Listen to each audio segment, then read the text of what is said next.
Part 47, who the fuck did I marry? So, here's what happened. This was mid-August. Um, went to work. Went to work as usual. It actually happened on a Friday. I had to look at the dates. It happened on a Friday. Went to work. Still, he was calling me, texting me, messaging me that he was on his way. And so I was a bit on pins and needles all day. I was dreading going home, and that is a horrible feeling to dread to go home. So he had called me and said that he was at the house in the driveway. I guess he had to use the restroom, so he decided to go to the Walmart up the street to go use the bathroom. I wasn't answering phone calls. I wasn't answering text messages. I simply called the police captain. I said, hey, he's saying that he's at the house. The police captain himself drove by the house, but I believe he drove by the house when Legion went to Walmart to use the bathroom. So the police captain was like, I don't see anyone there. But again, if when you get home, if he is there, do not engage. Call us. Okay? No problem. Because I got you on speed dial. So I go home. I'm on the phone with both my mother and my aunt on a three-way call. They're both like, oh my God, you know, what do we need to do? I drive into my subdivision. What he did not know was that he had backed into the driveway up against the garage. Normally, I park my car in the garage. But what he didn't know was that at the time, I was driving a fleet car. So I wasn't even in my normal car.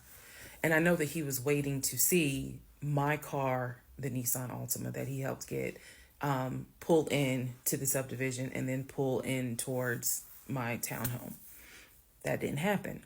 Because I'm in a different car, he didn't recognize it. So when I turned onto my street, as sure as it is hot in Georgia in the summer, that man was sitting in the driveway in his Ford Taurus. Okay? So I live at the time, not far from a cul-de-sac. So when you go straight down, you just turn around the cul-de-sac to come back up. So that's exactly what I did. I went to the corner, turned off so that I can see the house, but he would not have been able to see me. I went ahead and called 911. I was very calm, told them exactly what the captain had told me to say. I was like, my name is, the address is, I need police here because my ex-husband is here. He is not supposed to be here. And I feel as though I am in danger. She said, okay. She, again, regular phone call. She said, we're dispatching police to your home. As soon as I hang up, I then call the police captain. He immediately answers the phone. He says, we just got the call. I'm sending 4 officers your way. Okay, good.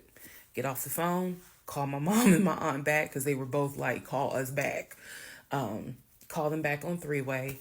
I continue to sit there until I see 4 officers, 4 cars pull in and stop just in front of my house. So then I ease up. He gets out the car, I guess, trying to see what's going on. I explain to the officer that walks to my window. I say, this is what's going on. So I was trying to sound extra law enforcement smart. I was like, check him through GCIC. You're going to find that he has a warrant out for his arrest for violation of probation. And the officer kind of smirked because she was like, we know. We already checked GCIC. The captain called us. So I was like, okay. So anyway, they tell me to sit in the car. They go up to the window of the car and ask him to step out of the car. He does. When he stepped out the car, I was like, oh my God. I hadn't seen him since the end of June when I met him at the UPS store. And he looked bad then. He was still in the same clothes. When I told you guys when I met him, he was like a size 3X. What got out of the car was easily a medium or large. easily. That is how, and it makes sense because, he probably wasn't eating, except for somebody gave him $6 for chicken nuggets. But what got out of the car was something I didn't even recognize. So he gets out of the car, they arrest him.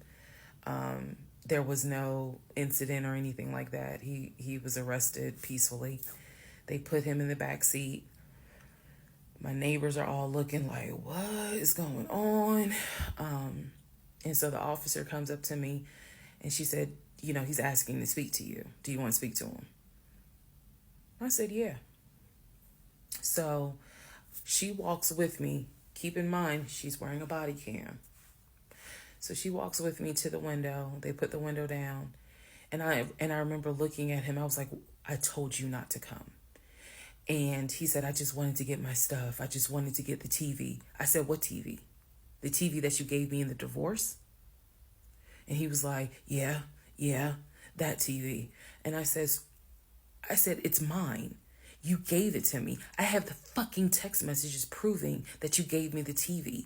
And I'm trying not to scream because the neighbors are all watching. And he was like, I know. I just needed my stuff. I'm sorry. I'll never bother you again. I'm sorry. And so I look at the officer and I was like, you have me out here with 4 fucking police cars. You have embarrassed me to no end. You have made a fool of me. And you got the audacity to now be like, I'm sorry. I'm like, fuck, you're sorry. So the officer was kind of like, okay. I said, I never want to see you again. He was like, you won't. I'm sorry. I'm so sorry. So I walk off. The officer is like going through the stuff that was in his wallet. They took it out and put it on the roof of the car.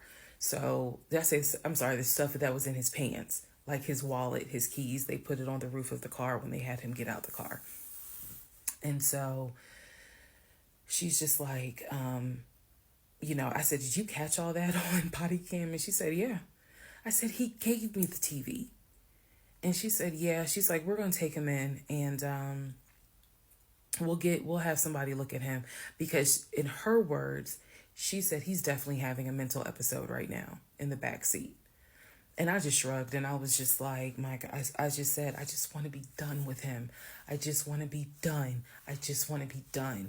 And so she was like, I understand. I totally get it. So his car is in my driveway. The keys and everything are, they took it with them because I guess since it was on him, they took it with them for processing at the jail. I think that's how that works, because I didn't see the wallet or the keys afterwards. So at this point, 4 officers leave. I go into the house. Everything's peaceful and calm. A few minutes later, I go outside to check the mail. What's in the mail but a letter from the court? I open it up. I go into the house because, again, it's hot. I had my wig on. My head is all sweaty and stuff. I'm just angry and just angry. That raised my blood pressure. So I go in the house. I sit on the steps inside the house and I open up the mail from the judge, and it's my final divorce decree. And I'm smiling right now, but y'all, when I got that divorce decree sitting on the stairs, I broke down into ugly Oprah tears. I broke down. It was as if a year worth of weight came off of me. I broke down, and I mean, I wailed. I broke down. I broke down so bad. Next part.